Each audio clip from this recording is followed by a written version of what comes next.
میرے لیے آنر کی بات ہے کہ میں آج اسد رضا بخاری صاحب کے ساتھ تشریف فرما ہوں. میری جب ملاقات ہوئی اسد صاحب سے تو یہ میرے لیے شاکنگ تھا جب انہوں نے مجھے بتایا 18 سال سے خطابت کر رہے ہیں اور آپ یقین جانیں یہ کسی قسم کا کوئی ہدیہ کوئی چارجز نہیں لیتے. 2-3 انکشافات ہیں جو کہ میں پروگرام کے درمیان میں کروں گا. یہ انکشاف بہت اہم ہے اور آپ لوگوں کو بھی بہت زیادہ حیرانی ہوگی. کئی ممالک آپ کو جانے کا اتفاق ہوا ہوگا. کیا ہم اس ملک کا حق ادا کر رہے ہیں؟ حسینیت کو کوئی پڑھتا نہیں ہے, کوئی جاننے کی کوشش نہیں کرتا, نبی کی سیرت پڑھتا کوئی نہیں ہے, کوئی جاننے کی کوشش نہیں کرتا. میں آپ کو انٹرپٹ کر رہا ہوں, اتنی گہری بات آپ نے کی ہے کہ ہم بسم اللہ الرحمن الرحیم کا جو آج آپ نے نقشہ کھینچا ہے, نحمدہ ونصلی علی رسولہ کریم, اما بعد فاعوذ باللہ من الشیطان الرجیم, بسم اللہ الرحمن الرحیم.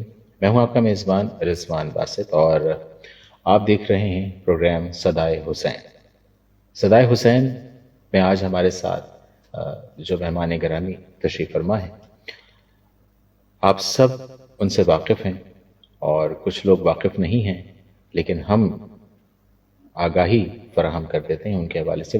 ویسے تو بڑی گہری بات ہے, آج کئی انکشافات ہوں گے, لیکن یہ ہے کہ ہمارا جو آج کا پروگرام ہے محرم الحرام کی مناسبت سے, آج ہم محرم الحرام کے حوالے سے ہم اپنی گفتگو میں ان تمام واقعات کو, ان تمام شخصیات کو گفتگو میں شامل کریں گے جو اس سارے سانحے سے گزرے, کیا ہوا کیا نہیں ہوا, کن مصائب کا سامنا کرنا پڑا. ہم اپنی گفتگو میں تمام تر چیزوں کو شامل کریں گے. سید اسد رضا بخاری خطیب اہل بیت اور سفیر امن ہمارے ساتھ موجود ہیں اور بڑی اہم جسے کہتے ہیں نا کہ شخصیت ہیں جن کا تذکرہ میں اپنے اس پروگرام کے درمیان میں بھی کروں گا اور پروگرام کے آخر میں بھی کروں گا اور گاہے بگاہے کرتا رہوں گا, تو آپ بالکل جان جائیں گے. لیکن بہرحال ہمارے درمیان اسد رضا بخاری خطیب اہل بیت سفیر امن تشریف فرمائے. ہم سب سے پہلے ان کو خوش آمدید کہیں گے اپنے اسٹوڈیو میں اور ان کا ہم شکریہ ادا کریں گے کہ وہ واقعی انتہائی بڑے قیمتی وقت میں سے وقت نکال کر آج تشریف لائے ہیں اور آپ کے لیے تشریف لائے ہیں, ہمارے لیے تشریف لائے ہیں, اس قوم کے لیے, پوری دنیا کے لیے تشریف لائے ہیں کہ وہ جو واقعہ کربلا جو رونما ہوا اس حوالے سے یہ صرف واقعہ کربلا نہیں تھا, یہ دین انسانیت کے لیے ایک بہت بڑا پیغام تھا جو کہ ہم آج کل کے معاشرے کی اگر ہم بات کریں, دور حاضر کی اگر ہم بات کریں, تو ہم نے اسے بالائے طاق رکھ دیا ہے اور ہم کسی اور ڈگر پر نکل گئے ہیں. محرم آتے ہی ہم بہت ساری چیزوں پر فوکس تو ہو جاتے ہیں, لیکن جیسے ہی محرم کا عشرہ گزرتا ہے ہم دنیاوی چیزوں میں گم ہو جاتے ہیں اور ہمیں یاد بھی نہیں رہتا کہ ہم نے یوم عاشورہ پہ ہم نے کیا کیا, یہ عاشورہ کا دن ہمیں کیا سکھاتا ہے. آج اسی پر ہم گفتگو کریں گے, زیادہ طویل نہیں کریں گے تاکہ آپ لوگ بھی جان سکیں اور کچھ موقع مل سکے ہمارے مہمان گرامی کو جو تشریف لائے ہیں. جی السلام علیکم اسد رضا بخاری صاحب. علیکم السلام, اللہ کا شکر, ٹھیک ٹھاک. اسد صاحب, آپ کے بارے میں کہا جاتا ہے کہ آپ بڑی اچھی خطابت کرتے ہیں, بڑی اچھی آپ کی گرپ ہے. 2-3 انکشافات ہیں جو کہ میں پروگرام کے درمیان میں کروں گا تاکہ لوگ جو ہیں وہ جڑے رہیں اور جان سکیں, لیکن یہ انکشاف بہت اہم ہے اور آپ لوگوں کو بھی بہت زیادہ حیرانی ہوگی. لیکن ہم اپنی گفتگو کا آغاز جو ہے وہ اس طرح کریں گے کہ واقعہ کربلا جو ہے پہلی محرم سے ہم شروع کرتے ہیں. ویسے تو سلسلہ چلتا ہی رہا اور چلتا رہتا ہے, لیکن ہم پہلی محرم سے ہم آغاز کریں گے اور 10 محرم تک جو واقعات ہوئے, جن شخصیات کے ساتھ مصائب گزرے, ہم ان پر بھی روشنی ڈالیں گے. تو اسد صاحب, پہلی محرم کو کیا واقعہ رونما ہوا, کہاں سے یہ سلسلہ چلتا آ رہا ہے, کہاں سے یہ اہل بیت کے ساتھ مصائب کا سلسلہ شروع ہوا اور کیسے ہوا؟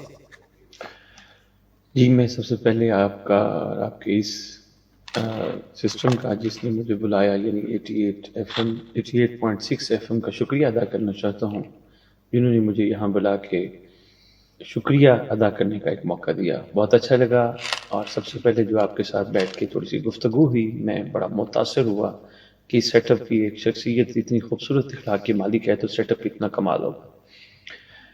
لاہور آئے، کراچی سے لاہور سے کراچی آئے، بڑی عرصے بعد چکر لگا، چلتے رہتے ہیں مگر اسی دین اسلام کے پرچار کے لیے۔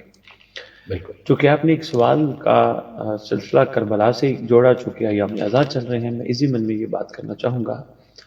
پہلی محرم بھی عرض کروں گا لیکن تھوڑا سا پیچھے جاؤں گا۔ پلیز۔ یہ واقعہ کربلا کے پیچھے عناصر کیا تھے، عوامل کیا تھے، یہ بالکل رونما کیوں ہوا، اور واقعہ کربلا کے جو مین کردار ہیں، جو ہستیاں ہیں، یا دوسری طرف سے جو باطل کردار ہیں، ان کی کیا خواہش تھی، اور اس حق والے جتنے بھی کردار ہیں ان کی کیا رضا تھی۔ سب سے پہلے تو ہم سب کو پتہ ہونا چاہیے امام علی مقام کا مقام کیا ہے۔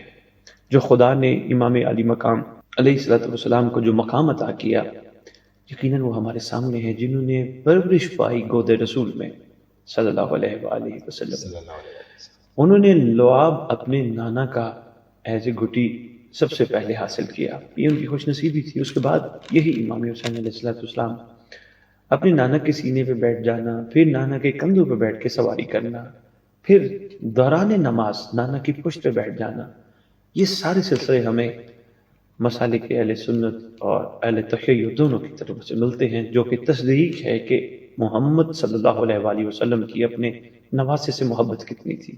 اس لیے فرمایا کرتے تھے یہ میرے شہزادے ہیں، یہ میرے بیٹے ہیں۔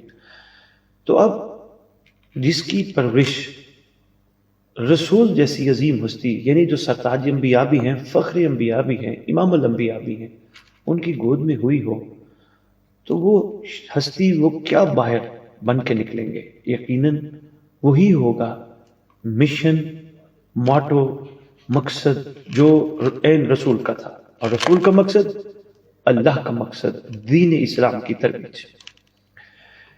یہاں ایک چھوٹی سی بات میں اور عرض کرنا چاہوں گا کیونکہ سوال بڑا خوبصورت ہے کہ اسلام کا جو پرچار سرکار نے پسند فرمایا، آغاز اسلام پسند فرمایا، تو یہ کوئی ایک علیحدہ دین کے طور پر نہیں سرکار نے انٹروڈیوس کرایا۔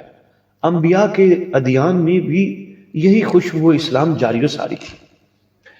جس وقت سے سرکار نے اس دین کے حوالے سے مخلوق تک یہ حق پہنچایا، کافی مشکلات کا سرکار کو سامنا کرنا پڑا، کیونکہ حق پہنچانے کے لیے، حق کی بات کرنے کے لیے مشکلات کا سامنا کرنا پڑتا ہے، اور مشکلات کو سہنا یہ سنت رسول ہے۔ یعنی پتھر کھا کے دعا دینا یہ سنت رسول ہے۔ کوڑا پھینکنے والے کے گھر جا کے پتہ کرنا آج تو نے کیوں نہیں پھینکا، یہ سنت رسول ہے صلی اللہ علیہ وآلہ وسلم۔ تو بے آئین ہی سرکار جب پروان چڑھا رہے تھے، جس گود میں امام علی مقام پروان چڑھ رہے تھے، کافی گفتگو یقیناً ہوتی تھی جو کہ کچھ نہ کچھ ہماری کتب میں موجود ہے۔ تو نانے نے نواسے سے واقعات کربلا کا تذکرہ بہت پہلے کیا تھا، یعنی واقعات کربلا کا جب تذکرہ کیا تھا، امام حسین کی والدہ گرامی سیدہ کائنات ام ابیہ صلوات اللہ السلام علیہ بھی موجود تھی، مولا علی علیہ الصلوۃ والسلام بھی موجود تھے، یہ تذکرہ پہلے امام حسن علیہ الصلوۃ والسلام بھی موجود تھے۔ سرکار نے فرمایا اس طرح میرے نواسے کو مدینہ چھوڑنا پڑے گا، پھر نواسا اس طرح آپ کو بھوکا پیاسا امت شہید کر دے گی، یہ سارا سرکار پہلے ہی بتا چکے تھے۔ تو یہ بھی فرمایا یہ سب کچھ آپ اسلام کی سربلندی کے لیے کرو گے، اسلام کو مقام اعلیٰ تک، میرے مشن کو آگے لے کر چلنے کے لیے آپ یہ کام کرو گے۔ اور سرکار نے لبیک کہا اور کر کے بھی دکھایا۔ پھر عوامل کے درپیش آئے، یقیناً زبان رسول سے نکلے ہوئے جملے تھے، انہوں نے پائے تکمیل کو تو پہنچنا تھا۔ یزید نے اس وقت کے گورنر کے ذریعے سرکار سے بیعت چاہی۔ طویل گفتگو اس پہ نہیں کروں گا، سب جانتے ہیں، ماشاءاللہ سوشل میڈیا کا دور ہے، لوگ سنتے ہی رہتے ہیں، لیکن ایک جملہ بڑا اہم ہے۔ سرکار نے اس تقاضۂ بیعت پر ایک خوبصورت جملہ رہتی کائنات تک ارشاد فرمایا، مجھ جیسا تجھ جیسے کی بیعت نہیں کر سکتا۔ یہ ایک بہت بڑا پیغام تھا سرکار کا آنے والی مخلوق کے لیے بھی اور رہتی دنیا تک کے بھی، مجھ جیسا، یعنی سرکار نے یہاں ایک اوپن کینوس رکھا، یعنی کوئی بھی اگر شامل ہونا چاہے نظام حسینیت میں تو وہ کبھی بھی باطل کی بیعت نہیں کرے گا، کسی صورت بھی باطل کی بیعت نہیں کرے گا۔ اور پھر سرکار کا سفر مدینے سے شروع ہوا، مکے میں احرام سرکار نے توڑے، امت نے توڑوائے، سرکار نے احرام جب توڑے تو وہاں سے پھر سفر سرکار کا شروع ہوا اور واپس کربلا کی طرف رواں دواں ہوئے۔ تو راستے میں بے شمار واقعات ہیں، جن میں ایک واقعہ بڑا اہم ملتا ہے۔ وہ یہ واقعہ ملتا ہے کہ امام حسین علیہ السلام نے ایک شخص کو کہا، آؤ میں نانا کی دین کی سربلندی کے لیے اس طرح کربلا جا رہا ہوں، تو آؤ میرے ساتھ۔ اس شخص نے ایک جواب دیا، اس نے کہا، سرکار میرے پاس بڑا بیش بہا خوبصورت گھوڑا ہے اور میرے پاس بڑی قیمتی تلوار ہے، آپ یہ دونوں چیزیں لے جائیے، مجھے رہنے دیجیے، مجھے معاف کر دیجیے، یہ لے جائیے۔ تو سرکار نے وہاں ایک بہترین تاریخی جملہ ارشاد فرمایا۔ سرکار فرماتے ہیں، نہ مجھے تیرے گھوڑے کی ضرورت نہ تیری تلوار کی ضرورت، اصل میں تجھے سرفراز کرنا چاہتا تھا، کیا بات، تیرا مقام میں خدا کے ہاں بلند کرنا چاہتا تھا، اس لیے کہ میں خدا کے دین کی سربلندی کے لیے نکلا۔ پھر سرکار نے راستے میں کوفے والوں کے خطوط پر اپنے بھائی جناب مسلم بن عقیل علیہ السلام کو کوفے بھیجا۔ سب جانتے ہیں کیا ہوا۔ اب چونکہ آپ کا سوال تھا کہ امام کربلا پہنچے، تو اس روایت میں ملتا ہے کہ 2 محرم کو سرکار کربلا پہنچے۔ بادشاہ نے آتے ہی جس مقام پہ اپنا خیمہ نصب امر دے کر فرمایا، تو اس مقام پہ خیمہ نصب کرنے پر بنی اسد کے لوگ آئے تھے سرکار کے پاس، اور سرکار سے گفتگو شروع ہوئی، اور سرکار نے کہا ہم یہ زمین خریدنا چاہتے ہیں۔ تو انہوں نے کہا سرکار آپ ویسے ہی لے لیجئے، ہم حاضر ہیں۔ تو سرکار نے فرمایا نہیں ویسے نہیں لینی، ہم نے زمین خریدنی ہے۔ 60,000 دینار میں طے ہوئی۔ سرکار نے بنی اسد کے لوگوں کو ایک جملہ ارشاد فرمایا کہ اب تمہارے اوپر یہ لازم ہے، میری شہادت کے بعد کوئی مجھے ملنے کے لیے آئے تم اسے 3 دن مہمان ضرور رکھنا۔ اسی ضمن میں اور بھی ادھر طویل گفتگو ہے۔ اس کے بعد بنی اسد کے لوگوں نے امام حسین علیہ السلام سے کہا کہ ہماری عورتوں کو جب پتہ چلا کہ امام حسین علیہ السلام اکیلے نہیں آئے، ساتھ شہزادیاں بھی آئیں، مخدرات عصمت صلوات اللہ السلام علیہ نجمعین، محمد کی شہزادیاں بیٹیاں بھی آئیں، تو ہماری عورتیں چاہ رہی ہیں کہ ہم ان سے ضرور ملاقات کریں، ان کی زیارت کا شرف حاصل کریں۔ تو سرکار نے فرمایا شام کا ٹائم آ جائے۔ جب شام کا ٹائم ہوا، ان کی عورتیں اپنے چھوٹے چھوٹے بچے لے کے آئے، تو سرکار نے ان عورتوں کو، بنی اسد کی عورتوں کو حکم فرمایا اندر خیام میں چلی جاؤ، جبکہ بچوں کو سرکار نے فرمایا یہاں زمین پہ بیٹھ جاؤ۔ بچے زمین پہ بیٹھ گئے تو امام مظلوم علیہ السلام نے ایک مظلومانہ جملہ ارشاد فرمایا۔ پوچھتے ہیں بچوں میں کون؟ معصوم بچے ہیں، سرکار کی طرف دیکھتے ہیں، سرکار فرماتی ہے میں تمہارے نبی کا نواسا ہوں، جن کا تم کلمہ پڑھتے ہو، جن کے تمہارے آباء و اجداد جن کا کلمہ پڑھتے ہیں، میں ان کا نواسا ہوں۔ اور جملہ بڑا مظلومی کا ارشاد فرمایا۔ آج جمعے کا دن ہے، 2 محرم ہے، ٹھیک 1 ہفتے بعد جمعے کا دن ہوگا اور 10 محرم ہوگا۔ بچوں تم نے دوبارہ آنا ہے، مگر ہم اس حالت میں نہیں ملیں گے۔ بچوں ہماری لاشوں کے ٹکڑے بکھرے ہوں گے۔ بچوں ایک کام کرنا، اپنی جھولیوں میں ریت لے کے آنا، ہم پہ ریت ڈالتے جانا، تمہارا کھیل ہو جائے گا، ہمارا دفن ہو جائے گا۔ 2 محرم کے واقعات میں سرکار کا یہ ملتا ہے۔ پھر 3، 4، 5 اسی طرح جو آگے کے ایام ہیں ان کے حوالے سے رضوان صاحب سرکار کی ملاقاتیں ہیں، سرکار کے خطبے ہیں، سرکار کی گفتگو میں قرآن اور حدیث کے حوالوں کے ساتھ اپنی ذات اور اپنے نانا کا تعارف ہے، پھر اللہ کے احکام کے حوالے سے گفتگو ہے۔ تو ایک بہترین سرکار نے ایک سلسلہ اس لیے چلائے رکھا تاکہ مخلوق پر حجت تمام کی جائے، کوئی یہ نہ کہے کہ ہمیں بتایا نہیں گیا۔ تو اسی ضمن میں جب ہم چلتے چلتے 10 محرم تک جائے، مجھے بڑا اچھا لگا حضور ایک جملہ، میں نے بڑا عرصہ سوچا کہ کبھی کوئی ایسا فورم مجھے ملے کہ میں بات کروں گا، تو آج میں دل چاہ رہا میں بات کروں۔ بہت شکریہ آپ کا، آپ نے اجازت دی۔ حضور سرکار نے 10 محرم کی شب ایک مہلت والی بات ہمارے سامنے آتی ہے، جو کہ کچھ کتب میں لکھا ہوا ہے سرکار نے مہلت مانگی تھی، لیکن یقین جانیے یہ مانگنے والا گھر نہیں، یہ دینے والا گھر ہے۔ اس لیے اصل میں اس کے پیچھے یہ راستہ صبح کو جناب حر نے آنا تھا، یہ مہلت باقاعدہ دی گئی، شاید حر اور مزاج کوئی ایسے آنا چاہے تاکہ ان کو سرفراز کیا جائے۔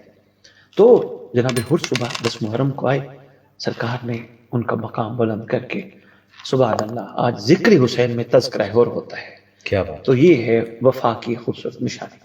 پھر سرکار نے دیکھا ہے، آپ نے سنا بھی ہوگا یقیناً، صبح 10 محرم یعنی جو جنگ شروع ہوئی ہے دن کے ٹائم، 10 محرم کی جنگ آغاز کے بعد جنگ کے اختتام سے پہلے سرکار نے آخری قربانی اپنے چھوٹے شہزادہ علی اصغر کی دی. ابھی اس طرف بھی ہم نے نہیں سوچا یہ قربانی پہلے بھی دی جا سکتی تھی، آخری ٹائم کیوں؟ یہاں مجھے ایک اہل سنت مورخ کی بات بڑی اچھی لگی، میں سلام پیش کرتا ہوں. انہوں نے بڑی کمال بات کی. وہ کہتے ہیں کہ اگر امت اس ٹائم بھی علی اصغر کو پانی دے دیتی اور حسین کی مان لیتی، ہو سکتا ہے حسین معاف کر دیتے. یعنی اتنا بڑا جملہ انہوں نے کہا. مجھے یہی سوچتی کہ کوئی ایسا فورم ملے گا تو میں جملہ کہوں گا. بہت اچھا جملہ ہے. کیوں؟ ابھی جو شہزادہ ہے وہ دستار رسالت کا وارث ہے، وہ رحمت العالمین کی خوبصورت دستار کا وارث ہے. تو اسی تناظر میں اگر تھوڑا سا اور آگے چلا جائے تو سرکار نے آخری وقت قبضہ تلوار پہ اپنی جبین رکھ کے حل من ناصر ینصرنا کی ایک صدا پکاری تھی. یہاں ایک چھوٹی سی بات میں عرض کرنا چاہوں گا، بڑی اہم ہے. یہ نصرت اکثر معنی ہمارے ہاں کہہ جاتے ہیں کہ ہے کوئی مجھ مظلوم کی مدد کرنے والا. نہیں، یہ مدد نہیں ہے. اگر مدد لینی ہوتی تو قطب میں لکھا ہے ملائکہ، جنات اور پتہ نہیں کون کون مخلوق آئی تھی. اگر مدد لینی ہوتی تو امام حسین علیہ السلام نے لب ہلانے تھے، خدا نے مان لینا تھا.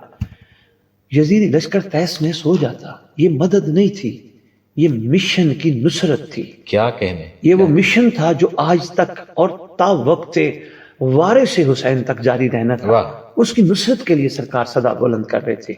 مدد نہیں تھی، مدد ہوتی ہے فرد کی، نصرت ہوتی ہے مشن کی. کیا بات. تو حل من ناصر ینصرنا، یہ اس مشن کی نصرت کا خوبصورت جملہ تھا جو رہتی دنیا تک سرکار. یعنی اگر اس کو دوسرے معنوں میں کہوں تو کوئی بھی بندہ 1446 ہجری میں 61 ہجری کی طرح شامل ہو سکتا ہے اگر وہ مشن کو سمجھ جائے. کیا کہیں. اور یہ صدا آج بھی وہی ویسے ہی بلند ہے جیسے اس وقت بلند تھی. ہے کوئی اس مشن کی نصرت کرنے والا، ہے کوئی مقصد حسین کو سمجھنے والا، ہے کوئی اہداف حسینی کو سمجھنے والا، ہے کوئی سرکار کی قربانی کو سمجھنے والا اور ان قربانیوں کو سمجھ کر اپنی زندگیوں کا رخ موڑنے والا کوئی ہے تو یہ آج تک جاری و ساری ہے. اس کے بعد دکھ اس بات کا ہے، میں مصائب کا صرف ایک جملہ باقی ہم آہستہ آہستہ میں عرض کروں گا. دکھ اس بات کا ہے کلمہ گوؤں نے نعرہ تکبیر بلند کر کے حسین کا سر کاٹا اور اس کے بعد نیزے پہ بلند کیا اور اس کے بعد خیام تک پہنچ گئے. تو یہاں یہ چیز جو آپ سوال کر رہے تھے، یہ 10 محرم تک میں نے سمرائز کر کے آپ کی خدمت میں یہ واقعات کی ایک چھوٹی سی تصویر پیش کی ہے. اس کے علاوہ بے شمار سلسلے ہیں جو ان 10 دنوں میں ہوئے، جو شاید اگر بیان کرنے پہ آ جائیں تو ہمیں کافی وقت درکار ہے. بالکل ایسا ہی ہے، بہت وقت درکار ہے. اور یہ تو سلسلہ ایسا ہے کہ شاید یہ پروگرام کا وقت بھی جو ہے وہ بہت ہی کم ہمیں رہ جائے. ہم نہیں کر سکتے اس کو ایک پروگرام میں اس کا اختتام، کافی طویل وقت چاہیے. چونکہ آپ خطیب اہل بیت بھی ہیں اور ساتھ ہی ساتھ ایک بڑی اہم بات جو کہ آپ سفیر امن بھی ہیں. کئی ممالک آپ کو جانے کا اتفاق ہوا ہوگا، آپ گئے ہوں گے. کیا دیکھتے ہیں آپ اگر آپ پاکستان سے باہر گئے؟ ہم دور حاضر کی اگر ہم بات کر لیں، چونکہ ہم واقعہ کربلا کا تذکرہ کر رہے ہیں، ہم حسینیت کی بات کر رہے ہیں، تو حسینیت ہمیں سکھاتی کیا ہے؟ ہم اپنے اس بہترین خوبصورت سے ملک میں، ملک تو بہت اچھا ہے، ملک رہنے والوں سے ہوتا ہے، وہاں کے باشندوں سے ہوتا ہے، وہاں کے مکینوں سے بستا ہے. کیا ہم اس ملک کا حق ادا کر رہے ہیں حسینیت کی نسبت سے؟ بڑا خوبصورت سوال ہے. پہلا سوال آپ کا یہ تھا آپ وہاں گئے تو وہاں جا کے بالکل آپ ایز اے پاکستانی کیا دیکھتے ہیں؟ جی یقیناً میں اور ہم سب، آپ بھی، کوئی بھی غیر ملک جاتے ہیں، ہمارا دل کرتے اللہ کرے ہمارا ملک بھی ایسا لوگوں کے مزاجوں کو سمجھ آ جائے کہ اسلام کی حقیقت کیا ہے. ہمارے ملک میں بھی یہی کیفیات ہو جو وہاں دیکھتے ہیں. یہ کیفیت تھی کہ میں ایئرپورٹ پہ جا رہا ہوں تو میری کونی لگی کسی کو. رضوان صاحب میں شرمندہ ہوا کہ میری کونی لگی. بلیو می، اس بندے نے کھڑے ہو کے، مجھے کرسچن تھا، اس نے کہا سوری سر، غلطی میری، مسٹیک میری، لیکن سوری وہ کر رہا تھا. تو یہ ایک بڑی اچھی چیز تھی. ویسے تو بہت ساری چیزوں کا سامنا کرنا پڑا. اب چونکہ آپ یہ کہہ رہے ہیں کہ بحیثیت پاکستانی جی کربلا سے ہمیں کیا لینا چاہیے یا کیا ہمیں کربلا ہم سے چاہ رہی ہے. پہلی بات تو یہ ہے کہ یہاں تھوڑا سا میں اس کو ذمہ دار والا لفظ تو نہیں کہوں گا کہ رسپانسبل ٹھہراؤں گا, تھوڑی سی بے غوری ہے ہمارے مین فورمز کی. جی اگر پازیٹیو میسج دیا جائے ہر فورم سے اور پازیٹیو میسج کے ساتھ رسول کے فرامین کی حقیقت پہ تھوڑا سا گفتگو کی جائے اور گفتگو کرنے والا پہلے خود عمل کرتا ہو. اگر خود عمل نہیں کرتا تو اس کا اثر نہیں ہونا. بالکل. اگر وہ خود عمل کر کے ایسی چیز دے تو میرا خیال میں ہمارا یہ ملک مثل جنت بن سکتا ہے. میرا یقین ہے یہ ملک مثل جنت بن, کیونکہ خدا نے مملکت خدا داد پاکستان کو بہت ساری خوبصورت تحفوں سے نوازا ہے. ہر پھل ہمارے پاس, ہر موسم ہمارے پاس, ہر چیز ہمارے پاس ہے.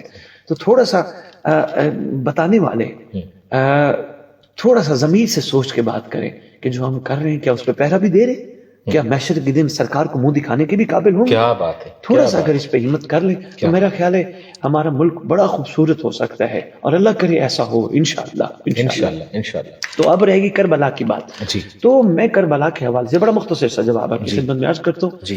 کربلا ہمیں صبر سکھاتی ہے, کربلا ہمیں شکر سکھاتی ہے. شکر وہ ہوتا ہے جہاں شکوہ نہ ہو, کیونکہ جہاں شکوہ آ جائے وہاں شکر ختم ہو جاتا ہے. زبان سے تو شکر ہو مگر اندر سے شکر نہ ہو, یعنی بے چینی, یعنی وہ بھی مل جائے, وہ بھی مل جائے, وہ بھی مل جائے. میں تو مسلمانان عالم کو ایک میسج دینا چاہتا ہوں, کوشش کیا کرو, ایک عرضی کیا کرو, پروردگار جو ہم مانگتے وہ نہیں, حبیب کے صدقے جو تو دینا چاہے وہ عطا فرما. کیا کہیں, یقیناً وہ جو عطا کرے گا وہ ہمارے لیے دنیا اور آخرت میں بہتر ہوگا. بے شک. تو شکر کا دامن مضبوطی سے تھامنا, صبر کا دامن مضبوطی سے تھامنا, اور مظلوم ہم کوشش کرے, صبر اتنا کرے کہ خدا خود بدلہ لینے والا ہے, خدا خود بہترین بدلہ لینے والا ہے. کیونکہ اللہ بھی قرآن میں کہتے ہیں جس نے ذرا برابر اچھا عمل کیا میں اس کو اس کی جزا دوں گا, اور جس نے ذرا برابر برا عمل کیا میں سزا دوں گا. جب سزا اور جزا اس نے اپنے ہاتھ میں رکھی ہے تو مخلوق کو اس کی چیز خود نہیں کرنی چاہیے. تو زندگی میں بڑا ایک بہتر بدلاؤ آ سکتا ہے. پھر کربلا سے ایک درس ملتا ہے کہ کربلا مستورات کا ایک عزم و استقلال دیدنی ہے, کمال ہے. میں جب دیکھتا ہوں مستورات کا, شہزادیوں کا, پھر کنیزوں کا عزم و استقلال, یعنی وہ کھڑے ہیں ڈٹ کے, جیسے مردوں کو کھڑا ہونا چاہیے, بے آئی نہیں مردوں کی طرح کھڑے ہیں ڈٹ کے. تو یہ ایک کربلا سے ہمیں بڑا خوبصورت درس ملتا ہے کہ صبر اور شکر اور ڈٹ کے کھڑے رہنا صرف مردوں کے لیے نہیں ہے, مستورات کے لیے بھی ہے. ہماری بچیاں, بیٹیاں, مائیں بہنیں جہاں جہاں ہیں ماشاءاللہ ان کو چاہیے اپنے بچوں کو جذبہ حسینیت سے اس طرح سرشار کریں کہ ان کو بتانا نہ پڑے ہم حسین والے ہیں. دنیا دیکھ کے کہ اگر یہ حسین والے ہیں تو ان کا حسین کیسا ہوگا. کیا بات ہے. ہم حسینیت کا تذکرہ تو ضرور کرتے ہیں, ہم عشق حسین کا ذکر بھی کرتے ہیں اور بڑے ولولے اور جوش و جذبے کے ساتھ کرتے ہیں, لیکن انفارچونیٹلی بڑے بوجھل دل کے ساتھ میں یہ کہنا چاہوں گا کہ جب عمل کا وقت آتا ہے تو ہم عاری ہو جاتے ہیں. تو اس پر بڑی نظر ثانی کی درخواست ہے, سیلف گروتھ کے لیے, سیلف موٹیویشن کے لیے, اور جسے کہتے ہیں کہ خود کی اصلاح کے لیے ہمیں بہت ضروری ہے کہ ہم حسینیت کو تو پڑھیں. میں سمجھتا ہوں اسد صاحب حسینیت کو کوئی پڑھتا نہیں ہے, کوئی جاننے کی کوشش نہیں کرتا, نبی کی سیرت پڑھتا کوئی نہیں ہے, کوئی جاننے کی کوشش نہیں کرتا. کم و بیش 1,24,000 پیغمبر آ چکے اور اپنا اپنا فرض ادا کر کے جا چکے. لیکن میں سمجھتا ہوں کہ ہمارا جو سب سے بڑا جو سیٹ بیک ہے وہ یہی ہے کہ ہمارا مطالعہ نہیں, ہم مطالعہ نہیں کرتے, ہم ریسرچ نہیں کرتے. بنیادی وجہ یہ ہے, آپ سے سن لیا, مجھ سے سن لیا, درس. مطالعے کا شوق کیسے پیدا ہو, مطالعے کے لیے ہمیں کیا کرنا چاہیے, ہمیں کس طرف رجحان کو بڑھانا چاہیے. میں نے ایک اور فورم پہ بھی بات کی تھی, آج 5 سال بعد کرنے لگا ہوں. مسلمانان عالم کو ایک دعوت فکر دینے لگا ہوں. آپ کی مہربانی. قرآن پڑھتے ہیں بہت اچھی بات ہے, قرات کرتے ہیں بہت اچھی بات ہے, حفظ کرتے ہیں بہت اچھی بات ہے, لیکن جو عربی کی حقیقت اور گرامر نہیں جانتے ضرور ایک 5 آیتیں ترجمے کے ساتھ پڑھیں. ضرور بڑا فرق پڑتا ہے. 5 آیتیں, زیادہ نہیں, صرف 5 آیتیں, اور ان میں سے کوئی ایک آیت پہ تھوڑا سا سوچ لیا کریں. جس طرح آپ نے کہا مطالعہ بڑا ضروری ہے، تو میں چاہوں گا کہ ہم قرآن سے ہی آغاز کریں۔ قرآن ہمیں بڑے خوبصورت پیرامیٹرز دیتا ہے۔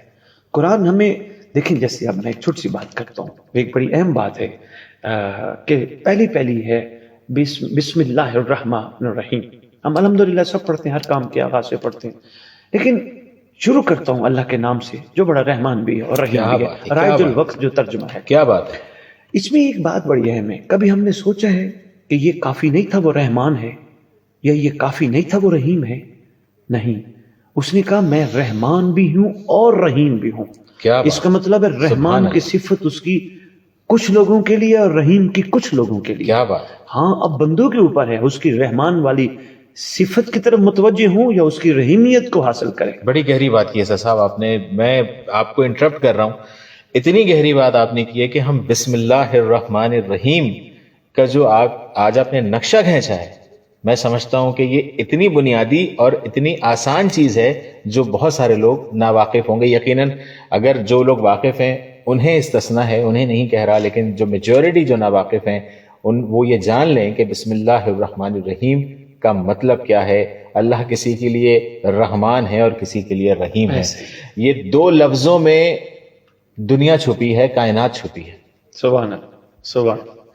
تو بس صرف ایک ہی اشارہ اور میں عرض کروں گا اس ضمن میں، رحمان ہے وہ پوری کائنات کے لیے ہے، بے شک، مگر رحیم ہے ان کے لیے جو دنیا میں آ کے غور کرتے ہیں میں کیوں آیا، میں کس کے لیے آیا، میں کب تک کے لیے آیا، میں نے واپس لوٹ کے کہاں جانا ہے، میرا خیر خواہ کون ہے۔ کیا کہنے، تو رحیم صرف ان کے لیے کیا کہنے، وہ ہیں زمین پہ ہیں ایسے لوگ جو صبر کے دامن پہ اتنا مضبوطی سے تھامے ہوتے ہیں کہ وہ کسی کی بات کو وہ نہیں کرتے، اس کو سوچتے نہیں، اور اس بات پر کوئی غلط بات پہ اس کا بدلہ بھی نہیں لیتے، صرف یہ سوچ کے نہیں لیتے کہ خدا اس کو بھی معاف کر دے۔ اگر اس کی زبان سے ایسا جملہ نکل بھی آیا، خدا اس پہ رحم کر، کیونکہ یہ تیرے کٹہرے عدل میں کھڑا ہونے کے قابل نہیں۔ یہ وہ رحیمیت کے جو حقدار لوگ ہیں وہ یہ کہتے تھے تیرا کٹہرے عدل بڑا سخت ہے، یہ بیچارہ بہت کمزور ہے، یہ غلطی کر بیٹھے۔ اور یقین جانیے ایسے بھی لوگ موجود ہیں کم جو رحیمیت کے حقدار ہیں،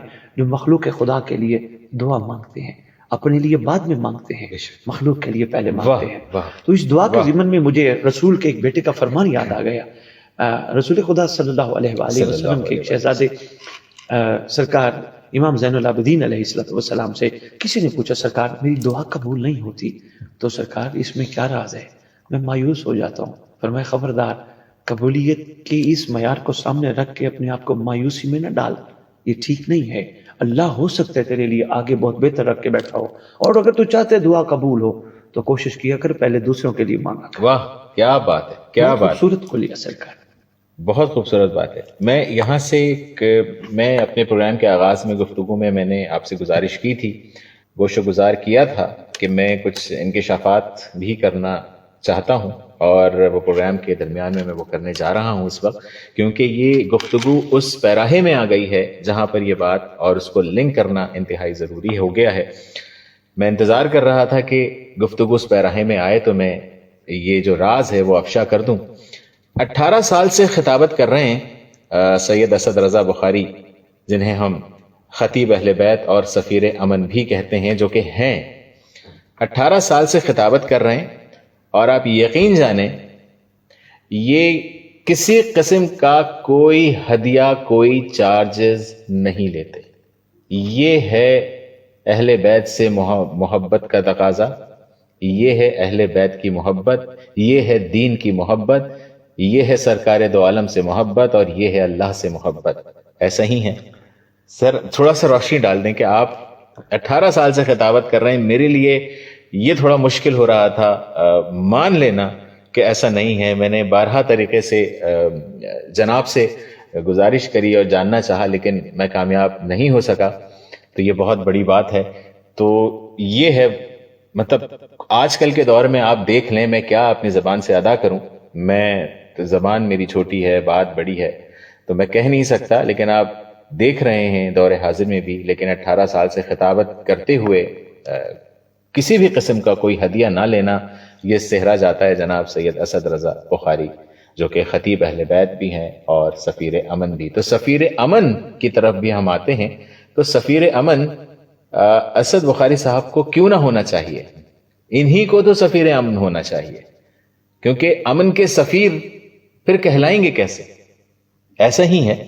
اور مجھے بڑا میں لٹرلی میرے لیے آنر کی بات ہے کہ میں آج اسد رضا بخاری صاحب کے ساتھ تشریف فرما ہوں، اور اس پروگرام میں ان کے کام ہو رہا ہے۔ اور اس کے ساتھ ساتھ اب چونکہ بات ہم نے کربلا سے شروع کری اور ہم اپنے پاک وطن کی طرف بھی آئے، اور ہم یہاں پر جو معاملات چل رہے ہیں اس کا بھی ہم نے ذکر کیا، اور ہمیں اپنے مطالعے کو کس طرح بڑھانا چاہیے، اور ہمیں کربلا کیا ہمیں پیغام دیتا ہے، ہمیں حسین کیا پیغام دے گئے، صرف ہمیں محرم میں ہی کیوں یاد آتی ہے یہ باتیں؟ تو حسینیت جو ہے وہ پوری عالم اسلام کے لیے ہے، پوری دنیا کے لیے ہے۔ جنہوں نے حسینیت کو پڑھا، جو حسینیت پہ چلے، جو نبی کی سنت پہ چلے، جو اللہ کے احکام پر چلے، وہ تو فلاح پانا ہی ہے نا، وہ تو جانا ہی جانا ہے۔ ایک بڑی اہم بات جو گزارش ابھی آپ نے کی تھی تھوڑی دیر پہلے کہ اللہ تعالیٰ کے ہاتھ میں ہے سزا اور جزا، تھوڑی سی روشنی ڈالیے گا حضور والا، کہ اللہ تعالیٰ فرماتے ہیں کہ اے بندے تو کوشش کر، نتیجہ مجھ پہ چھوڑ دے۔ یہ ذرا لوگوں کو اپنے الفاظوں میں سمجھا دیجئے کہ ہم محنت کرتے ہیں اور ہمیں لگتا ہے کہ ہم کہیں ناکام ہو گئے، اور شکوہ در شکوہ شروع ہو جاتا ہے کہ یار میں نے اتنی محنت کی، میں نے فلاں کام کیا، میں نے دن رات ایک کیا، یار مجھے تو ملا ہی نہیں، اور تم اس کے ذمہ دار ہو، ایکس وائی زیڈ کوئی بھی ذمہ دار ہے، ہم فوراً فنگر پوائنٹنگ کر دیتے ہیں کہ تمہاری وجہ سے یہ نہیں ہوا۔ تو میں اس پلیٹ فارم سے، اس موقع پر اور اس مناسبت سے آپ کی زبانی سننا چاہ رہا ہوں تاکہ لوگ سن سکیں کہ اللہ تعالیٰ خود فرماتے ہیں کہ جناب محنت آپ کیجئے، نتیجے کا ذمہ دار میں ہوں، نتیجہ میں دوں گا۔ ہم لوگ نتیجے میں کیوں لگ جاتے ہیں؟ آپ نے اپنی گفتگو میں میرے لیے ایک جملہ بولا کہ میں نے آج تک ہدیہ نہیں وصول کیا۔ بالکل، میں یہاں دو چیزیں صرف ایڈ کروں گا مختصر سی۔ پہلا یہ ہے کہ قرآن کی یہ خوبصورت آیت ہے جس کا نچوڑ یہ ہے، اللہ کی آیتوں کو سستے داموں نہ بیچو۔ واہ واہ۔ تو دوسری گزار یہ ہے کہ قرآن کی پھر ایک آیت سے قُل لا أَسْأَلُكُمْ عَلَيْهِ أَجْرًا إِلَّا الْمَوَدَّةَ فِي الْقُرْبَى، اے میرا حبیب ان سے کہہ دو کہ اقربا کے ساتھ مودت کرے، ان سے سوال کرو، خالی کہہ دو نہیں، یہ سوال ہے۔ رضوان صاحب ایک عقل لگتی بات ہے سر، جہاں سوال ہوتا ہے وہاں جواب دیا جاتا ہے، بالکل، اور جہاں جواب دیا جاتا ہے پھر جواب پہ سوال نہیں کیا جاتا۔ بے شک۔ تو انہوں نے ہم سے یہ سوال کیا کہ ہماری اقربا کے ساتھ مودت کا حق ادا کرو، تو ہم نے حق ادا کرنے کے بعد یہ نہیں کہنا ہمیں کیا ملے گا، بلکہ یہ ان کے سوال کا جواب ہے جو ہم نے دینا ہے، بجائے اس کے کہ ہم پوچھیں ہمیں آپ کیا دیں گے۔ بڑا مشکل سا معاملہ ہے۔ آپ نے اگر میر انیس اور مرزا دبیر کو پڑھا ہو، یقیناً پڑھا ہوگا، جس میں وہ کہتے ہیں کہ ذکر کو زیر و زبر کرتا ہے تو خون حسین میں لقمے تر کرتا ہے تو حضور یقین جانیے مظلوموں کی کہانی ہے، حسین کا گھرانہ، حسین کیسا مظلوم ہے، مظلوموں کی کہانی کے ہدیہ لینا یہ نامناسب ہے، میری طبیعت نہیں مانتی، باقی کوئی لیتا ہے تو بسم اللہ، جس کو اچھا لگتا ہے تو بسم اللہ، میری طبیعت نہیں مانتی۔ کل کو محشر کے دن محمد اور محمد کی بیٹی کا سامنا بھی تو کرنا ہے نا، صلی اللہ علیہ وآلہ وسلم، سامنا بھی تو کرنا ہے۔ ہم نے کہنا بی بی ہم آپ کے بچوں کے لیے یہ کر کے آئے ہیں، یقیناً ایک آواز ضرور آئے گی، کر کے آئے ہو، سلا بھی تو لے کے آئے ہو نا، میرے سے کیا لے گا؟ تو اس چیز سے بڑا ڈر لگتا ہے۔ اور تیسری چیز حضور، ایک اور بڑی اہم چیز ہے، جس گھرانے سے میں تعلق رکھتا ہوں، ہمارا خاندان نقوی البخاری خاندان ہے، جن کے مورث سے اعلیٰ بہاولپور کے ساتھ جگہ ہے اچ شریف، یہاں کے ہیں سید جلال الدین سرخ پوش نقوی البخاری۔ تو ہمیں جو بزرگ کی طرف سے ایک چیز ودیت ہے وہ یہ ہے کہ بزرگ سادات نے دین پھیلایا ہے، ہاتھ نہیں پھیلائے۔ واہ۔ تو پھر آپ لوگ ہی کہتے ہیں، یعنی معاشرہ کہتا ہے کہ کردار نسلوں کا پتہ دیتے ہیں۔ واہ۔ تو یہ چیز تھی جس کی وجہ سے الحمدللہ میرا دل نہیں کرتا، یقین جانیے بڑا کچھ دینے کے لیے تیار ہے، پر میرا دل نہیں کرتا، طبیعت نہیں مائل ہوتی، مجھے ڈر لگتا ہے، مجھے عجیب کیفیت ہوتی جب کوئی لفافہ لے کے کھڑا ہو 70-80 ہزار کا، اگر مجبور بھی کرے نا، میں ان کو کہتا ہوں پہلے ان کو بھی دو جو سننے آئے تھے، کہتے ہیں انہوں نے تو نیاز کھائی ہے۔ میں نے کہا وہ حسین کے لیے سننے کے لیے آ سکتے، ہم سنانے کے لیے نہیں آ سکتے۔ تو یہ ایک چھوٹی سی بات تھی، میں عرض کر گیا۔ بالکل۔ لو جی، اب آپ نے جو دوسرا ایک بڑا اہم سوال کیا، آج کے دور میں آپ کی بات کو دیکھا جائے تو ہمارے ہاں اکثر مرد اولاد میں بیٹے چاہتے ہیں، ہاں، کہ ہمیں بیٹا دے۔ اگر کسی مرد کے ہاں بچی پیدا ہو جائے اور پھر بچیاں پیدا ہو جائیں تو وہ عورت پہ ظلم کیا جاتا ہے کہ بچیاں کیوں، تو اس ضمن میں آپ کی بات بالکل ٹھیک ہے، میں ایڈمٹ کرتا ہوں. کوشش کیجئے. دیکھیں بڑے تھوڑے ٹائم کے لیے ہم آتے ہیں یہاں پہ، 50 40 60 70 80 30 35، یہ کوئی بہت بڑا ٹینیور نہیں ہے. سو مچ شارٹ. یعنی دیکھیں جو آج دنیا سے چلے گئے وہ آج کہاں ہے، ہم ان کو یاد ہی نہیں کرتے. ہم چلے جائیں گے ہمیں بھی کوئی یاد نہیں کرے گا. یعنی اگر یہ دیکھیں آج ہے 2024، 1924 بھی تو آیا تھا نا، 1924 والے سارے زیر زمین چلے گئے. اب 2024 والے 100 سال بعد پھر 2024 والے 2124 میں نہیں ہوں گے. کیا بات. اور ایک اور بات بڑی اہم ہے، اللہ کرے آپ کے دل میں اتر جائے اور اس کا صلہ آپ لوگوں کو ملے. میری طرف سے دعائیں بھی ہیں. یقین جانیے تھوڑا سا محسوس کیا کرو ہمارا ہے کون. یعنی باپ ہے، بیٹا ہے، بھائی ہے، چاچا ہے، تایا ہے، ماموں ہے، بیوی ہے، کوئی بھی رشتہ دار ہے، یہ سب عارضی رشتے ہیں. سانسوں کی ڈوری ختم ہو، انہوں نے کہنا ہے اٹھاؤ میت، نہلاؤ میت، جنازہ میت، دفناؤ میت. یعنی سانسوں کی ڈوری کا رشتہ ایک لمحے میں توڑ دیتے ہیں. ہم یہ کن کے لیے کر رہے ہیں کہ ہم ایک دوسرے کو مورد الزام ٹھہرائیں؟ ہم کن کے، ہماری کمائی ہے کیا؟ یقین جانیے یہ خدا نے وعدہ کیا ہے، وہ رزق دے گا، محنت کرنی ہے. اور اللہ، میں ایک دعا بھی کرنے لگا ہوں، اللہ ہمیں ایسا رزق دے جس کا ہم آڈٹ کرا سکیں. آگے یہ بھی ایک بڑا مشکل مرحلہ ہے، آڈٹ کرا سکیں، کیونکہ آڈٹ کرانا بڑا مشکل ہے. تو میں یہی کہوں گا کہ صبر کا دامن تھامے آپ محنت کریں، جیسا کہ رضوان صاحب فرما رہے ہیں. اب محنت کریں، خدا پہ نتیجہ چھوڑ دیں. کسی کو مورد الزام ٹھہرانے، اور کوئی کر بھی کچھ نہیں سکتا. یہ مخلوق محتاج ہے، کیا کر سکتی ہے؟ اس نے راستہ روک دیا، اس نے راستہ. جو خود محتاج ہو وہ دوسرے کا راستہ کہاں روک سکتا ہے؟ ہو سکتا ہے خدا کچھ ایسے مراحل سے گزار کے کو کرم کرنا چاہتا ہو. مسبب الاسباب ہے وہ. میں ایک چھوٹی سی مثال دیا کرتا ہوں اپنی محافل میں، مجالس میں. میں کہتا ہوں کسی خاتون کو سونے کی ڈلی دو، اس کو کہو کہ یہ تو پہن. وہ کہے کہ جی میں یہ نہیں پہن سکتی. کیا کرے؟ جی اس کو لے جاؤ گولڈ سمتھ کے پاس، وہاں جا کے اس کو میرا لاکٹ بنوا کے لے آؤ. گولڈ سمتھ کیا کرے گا؟ اس ڈلی کو آگ میں ڈالے گا، پھر سانچی میں ڈالے گا، پھر ہتھوڑی سے مارے گا، پھر یعنی اتنے مراحل سے گزارے گا، پھر کسی کے گلے کا ہار بنے گا. یعنی صرف اسی چیز کو دیکھ لیا جائے کہ جب تک قربانیاں نہیں دینی تو رسول کے گلے کا ہار کیسے بن سکتے ہیں. اور اس کا حل بھی حضرت علی نے بتا دیا ہے. حضرت علی کی حدیث ہے کہ جب بھی مصائب اور مشکلات آئیں اے مسلمانوں تو کس سے مدد طلب کرنی ہے؟ حضرت علی کی حدیث ہے نماز سے اور صبر سے. سبحان اللہ، سبحان اللہ. بے شک میں صرف دو ہی عرض کروں گا، ایک پہاڑ پہ بات کروں گا اور ایک درخت پہ بات کروں گا. پلیز. بڑی اہم دونوں میں نقطے مجھے محسوس ہوئے. میں نے سب سے پہلے درخت کو بڑے غور سے دیکھا. درخت کو دیکھا کہ درخت چھاؤں کیوں دیتا ہے. تو پڑھا تو صحیح، لیکن فکر جب ہوئی، دیکھا یہ چھاؤں کو دیتا ہے تو پتہ چلا یہ ڈاؤن بہت ہے. جو چیز ڈاؤن ٹو ارتھ ہو یقیناً وہ مخلوق کے لیے سایہ ہوتی ہے. پہلی چیز یہ. میں دوسری میں نے دیکھا کہ میں نے کہا کسی درخت نے اپنے اوپر یہ لکھ کے نہیں رکھا میرے نیچے نیک آئے اور گناہگار نہ آئے. تو یہ خدا کی وہ مخلوق ہے جو شکر میں چل رہی ہے. تو اس چیز نے مجھے بڑا حیرت میں ڈالا کہ وہ سب کے لیے سایہ بن کے موقع دے کے نتیجہ خدا پہ چھوڑ ہے. بھئی خدا تیری مخلوق ہے، تو جان، اور تیری مخلوق جان. میں کون ہوتا ہوں گناہگار کو نہ آنے دو، نیک کو آنے دو. پھر میں نے ایک اور چیز درخت میں دیکھی، بس ایک اور بتاتا ہوں. ویسے تو بہت ساری چیزیں میں نے دیکھی کہ پھل دیتا ہے مخلوق کو، خود نہیں کھاتا. اس کے پیچھے کیا راز ہے؟ ایک چیز میں نے بڑی اہم دیکھی، وہ یہ ہے نیچے والوں کو سایہ دیتا ہے، خود دھوپ میں ہے. یہ چیز مجھے بڑی ریالائز ہوئی کہ اس نے کبھی خدا سے شکوہ نہیں کیا میں تیری مخلوق کو سایہ دیتا ہوں، میرے لیے بھی کوئی سائبان کا اہتمام کر. کیا کہ لیکن نہیں، اس کو حکم تھا تو ڈیوٹی کر، اور ڈیوٹی کرنے کے لیے ضروری ہے کہ شکر میں ڈیوٹی کی جائے، شکوے میں نہ کی جائے. پھر میں پہاڑ کو دیکھتا ہوں، اس کو دیکھا، اس میں مجھے بہت کچھ نظر آیا. مثلا پہاڑ اتنا سخت ہے، وہ اپنے اندر دفینے چھپا کے جب تک کوئی بہت زیادہ محنت کر کے نکالے نہ، اس وقت تک کوئی نکالتا نہیں. تو یہ ہمارے لیے بہت بڑا سبق ہے.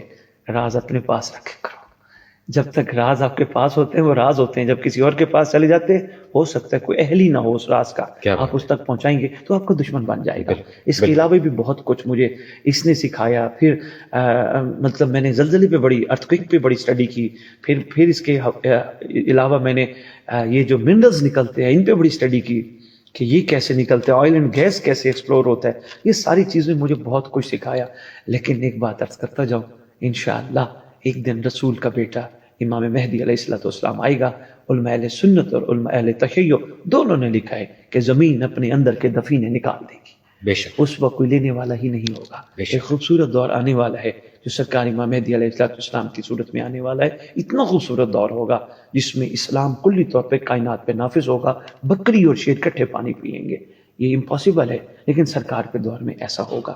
تو میں نے جو کہ آپ کا سوال ضمن میں تھا, مجھے بہت کچھ سیکھنے کا موقع ملا. باقی میں یہ نہیں کہتا کہ میں نے چوائس کیوں کی, میں نے یقین جانے چوائس نہیں کی, میں نے کراچی آنے کی بھی چوائس نہیں کی. اب میں پیچھے آدھا سندھ پھر آیا ہوں, اب میں نے ایک دن کے بعد پھر میں نے اور آپ کا انٹیریئر پھرنا ہے. تو یہ میری چوائس نہیں ہے, یہ کسی کا کرم ہے. یہ میں بول رہا ہوں یہ کسی کا کرم ہے. میں آپ کے پاس بیٹھوں یہ کسی کا کرم ہے. یہ سب طے شدہ ہے, ہم اپنی مرضی سے نہیں کر سکتے. لیکن اگر کوئی طلب کرو تو اپنی مرضی کرو گے تو پھر اس کا آڈٹ کرانا پڑے گا. بالکل, تو اس آڈٹ سے ہمیں بالکل ڈرنا چاہیے. پروگرام کا وقت اختتام کی جانب بڑھ چکا ہے. میں چاہوں گا سید اسد رضا بخاری صاحب سے کہ وہ کچھ کربلا کے حوالے سے, یوم عاشورہ کے حوالے سے کچھ اگر آپ پڑھنا چاہیں, کچھ عقیدت میں. جی میں گزارش کرتا ہوں, 1 سے 2 جملے عرض کرتا ہوں. پلیز. صبح سے لاشیں اٹھاتا رہا حسین, مظلومی کی اس درجے پہ فائز تھا, اپنے جوان بیٹے علی اکبر کا لاشا بھی اٹھانا پڑا حسین کو. مظلومیت کی اس درجے پہ فائز تھا جب امت نے اصغر کو پانی نہ پلایا اور تیر مارا, اور تیر بھی ایسا تھا جس کو سلس شعبہ کہتے ہیں, سہ شعبہ کہتے ہیں. ایسا تیر امت نے مارا جو ایک سفاک دشمن کو مارا جاتا ہے. عرب میں تیروں کی قسمیں. صبر ہے حسین بادشاہ کے, انہوں نے پھر بھی شہزادے کو جا کے خیام کے پیچھے ذوالفقار سے قبر کھود کے اصغر کو دفنایا. ایک باپ کے لیے بڑا مشکل ہے کہ وہ اپنی اولاد کو اس انداز سے لاشیں اٹھاتا رہے, پھر بھائیوں کی لاشیں, پھر بھتیجوں کی لاشیں, سارا دن لاشیں اٹھاتا رہا اور مخلوق تک بار بار حجت تمام کرتا رہا. لیکن دکھ افسوس اس بات کا ہے مخلوق نے نعرہ تکبیر کے ساتھ حسین کا سر کاٹا. ٹھیک ہے جنگ حسین سے تھی. یہاں مجھے ایک مفکر کی بات یاد آ گئی, وہ بڑی خوبصورت بات کرتے ہیں. وہ کہتے ہیں اے فوجی اشکیا, تمہاری جنگ حسین سے تھی, معاملہ بیعت کا تھا, تم نے کر لی جنگ, لیکن کم از کم محمد کی بیٹیوں کو ادب سے مدینے تو چھوڑاتے. لیکن تم نے ظلم کو جاری رکھتے ہوئے بازار پھرایا, دربار پھرائے, اور وہ شہزادیاں جو نانے کے مزار پہ بھی رات کو جاتی تھی, اللہ جانے وہ کیسے دربار اور بازار چلتی رہی ہوگی, کس کیفیات میں چلتی رہی ہوں گی, جو چوکوں اور بازاروں میں کہتی تھی میں تھک گئی ہوں, میرے لیے راستہ بنا دو, اور ہر خطبے میں کہتی تھی میرا بھائی نمازی تھا, باغی نہیں تھا. دکھ ایک نہیں ہے, دکھوں کا انبار ہے. امت نے یہاں تک کہ خیمے بھی جلا ڈالے, لوٹ لیا. یہ ظلم نہیں تو اور کیا ہے. اللہ جانے اس وقت کیا کیفیت ہوگی شہزادیوں کی جب امت نے خیمے جلا ڈالے. خدا جانے اس وقت کیا کیفیت ہوگی جب شہزادی یہ خیام سے دوسرے خیام, دوسرے خیام سے تیسرے خیام. اللہ جانے یہ کیسے شام غریبہ گزاری ہوگی ان شہزادیوں نے. دعا کرتا ہوں اللہ کرے کہ ان کے اوپر کیے گئے مظالم کے حوالے سے کوئی تو اللہ کی ایک نمائندہ ہستی آئے جو اس وقت کی امت سے پوچھے میرے شہزادوں کا, میرے گھر والوں کا قصور کیا تھا. اور جب کتب میں دیکھتا ہوں تو ایک ہستی ہے جس نے آ کے اس دور کے ظالموں سے پوچھنا ہے. وہ ہستی امام مہدی علیہ السلام ہے جو ولی المظلومین بھی ہیں اور اپنے گھر کے خون کے وارث بھی ہیں. اسی دعا کے ساتھ میں یہی عرض کرنا چاہوں گا اللہ کرے یہ ولی المظلومین جلدی آئے اور زمین پہ ہونے والے جملہ مظالم کا آ کے ظالموں سے پوچھے ان مظلوموں کا قصور کیا تھا. بالکل ہم اس پر آمین کہیں گے, اور ہم سب اور آپ سب اس پر آمین کہیں کہ ہمیں بھی انتظار ہے. سید اسد رضا بخاری جو کہ خطیب اہل بیت اور ساتھ ساتھ سفیر امن بھی ہیں, ہمارے ساتھ آج موجود تھے. کربلا سے لے کر عاشورہ, اور عاشورہ سے لے کے شام غریبہ, اور شام غریبہ سے بھی آگے جو مصائب ہی مصائب ہیں ان کا تذکرہ کیا. اللہ تعالیٰ ہمیں بہت کچھ سیکھنے کی توفیق عطا فرمائے. کربلا کا واقعہ صرف کربلا کا واقعہ نہیں ہے، ہمیں حسینیت پڑھنی چاہیے. حسین نے جس صبر کا مظاہرہ کیا، حسین نے جس بہادری کا مظاہرہ کیا، اور جو بیویوں نے جن مصائب کا سامنا کیا، ہمیں بہت کچھ سیکھنا ابھی باقی ہے. ہم ابھی کہیں سٹینڈ نہیں کرتے، خدا کی قسم ہم کہیں سٹینڈ نہیں کرتے. جو آواز بلند کرتے ہیں ان کے لیے میں یہ کہنا چاہوں گا کہ نہیں سٹینڈ کرتے. تھوڑی دیر کے لیے صرف محسوس کر کے دیکھیں، آپ کو لگ پتا جائے گا کہ ہم کہاں کھڑے ہیں. پروگرام کا وقت ختم ہوا چاہتا ہے. اپنے مہمان گرامی کا بہت شکریہ ادا کروں گا، سید اسد رضا بخاری جو کہ خطیب اہل بیت اور سفیر امن بھی ہیں. امن کا پیغام ہر جگہ پہنچا رہے ہیں، ہر فقے کو، ہر طبقے پر، جس میں کرسچنز حضرات بھی ہیں، سنی مسلک بھی ہیں، اور جتنے مسالک ہیں سب کے ساتھ جا کے، کیونکہ انہوں نے امن کے سفیر ہیں نا، تو امن کا سفیر ہر جگہ جائے گا. ہم اسد رضا صاحب کے لیے بھی دعا گو ہیں کہ اللہ تعالیٰ انہیں توفیق بھی عطا فرمائے، ہمت بھی عطا فرمائے، اور صحت والی زندگی بھی عطا فرمائے. پروگرام کا وقت ختم ہوا چاہتا ہے. اپنے میزبان رضوان باسط کو اجازت دیجیے. اللہ حافظ.